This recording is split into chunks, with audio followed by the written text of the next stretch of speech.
11 থেকে 14, 11 11 থেকে মানে 11 মে থেকে 14 অগস্ট।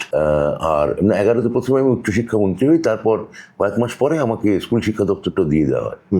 তো আর ওই 14 অগস্ট আর তারপরে 21 থেকে 26। 21 থেকে 26 এই যে দুটো ফেজে এখানে দুর্নীতির অভিযোগ বিভিন্ন সময় যে উঠেছে, এবং তার মধ্যে শিক্ষা একটা মেজর একটা জায়গা।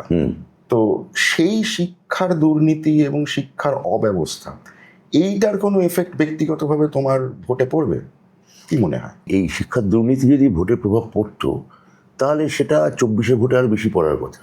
22 সালে আমাদের এই সিবিআইডি শিক্ষা সংক্রান্ত এই বিষয়টা শুরু হয়। এই এই রেড, ধরা পড়া, ধরপাকড়, মিডিয়া ট্রায়াল, বিরোধীদের চিৎকার করা। 24-এ একটা ইলেকশন হয়ে গেছে, এবং আমি তোমায় তো বললাম 24 ইলেকশন প্রথম ধাপের পরেই 26 ওই চাকরি, যেটা খুব বহুচর্চিত বিষয়, সেটা মানে ঘোষণা করা হয়। তাহলে এই 24-এ যেটা কিনা রাজ্যের ভোট নয়, কেন্দ্রের সরকার নির্ধারিত হওয়ার ভোট, হ্যাঁ, রাজ্যের মানুষেরা সেখানে পার্টিসিপেট করছেন, তাহলে তারা কেঁপে গিয়ে বিজেপিকে ভোট দিতে পারত।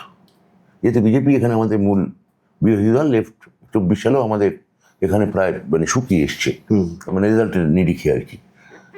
তো সেটা তো তাহলে 24-এই পড়তো, যা 24-এ পড়েনি তা আর নতুন করে 26-এ পড়বে কি? শেষ সুপ্রিম কোর্টের অর্ডারটা তো 26-এই, মানে ঠিক এই কিছুদিন আগেই এসেছে, ওই ভোটের পরে।